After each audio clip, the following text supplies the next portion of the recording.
பாவாடை தாவணியில் பார்த்த உருவமாயுது, மேலாடை அணிந்து கொண்டு உட்காருவது சோகமா.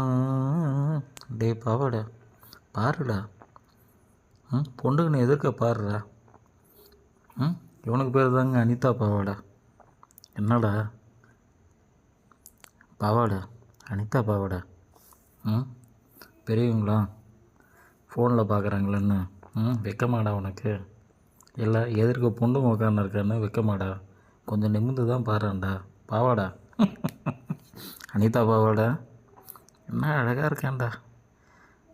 ஜனங்களே, இதை பார்க்குற இந்த வீடியோவை பார்த்துன்னு இருக்கிற ஜனங்களே, இவருக்கு ஒரு லைக் கிடைக்குமாங்க? இவர் உண்மையிலேயே அந்த மாதிரி தான் இருக்கிறாரா? கண்டிப்பாக கமெண்டில் போடுங்க. நான் உங்களுக்காக காத்து கொண்டே இருக்கிறேன் கமெண்ட்டுக்காக.